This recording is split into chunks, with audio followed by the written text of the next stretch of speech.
ओहो दाइ के गर्दै हो यहाँ? के गर्ने जङ्गलमा नोइज है, आफ्नो होइन गाडीको नोइज है। एहे के गर्ने आफूलाई साथ दिने साथीलाई पसल त्यसै पार्नु पर्यो। फ्रीको पानी होइन, फेरिको पानी बिचमा जति टल्का नि हुने भयो। बिल उठ्दैन यहाँ नि।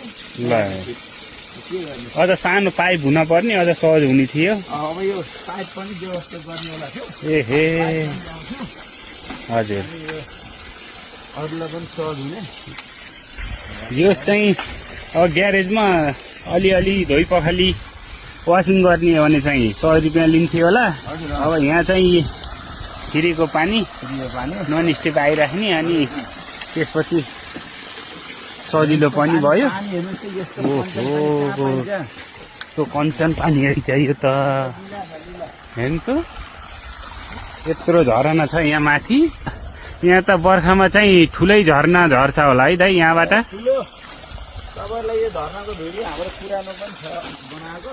हजुर, खोजेर हाल्ने धर्नाको ठुलो छ नि। भनेपछि यहाँको लोकेसन कहाँ हो दाइ? यो लोकेसन ठ्याक्कै ठ्याक्कै तपाईँको भन्नुपर्दा हाम्रो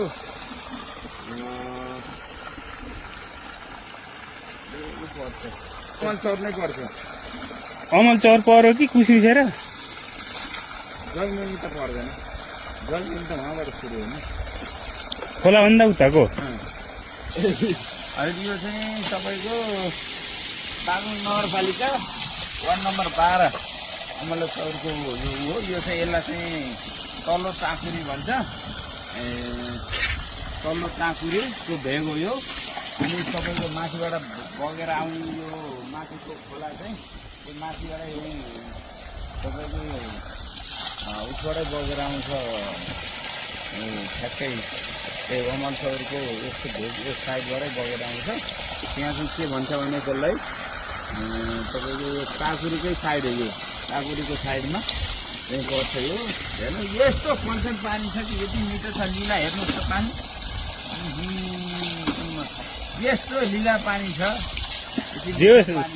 सरसफाइसँगै खान पनि योग्य छ कि नै? एकदम एकदम एकदम यो त योग्य छ नि। तपाईँको हेर्नु त कहाँ पाइन्छ यस्तो पानी।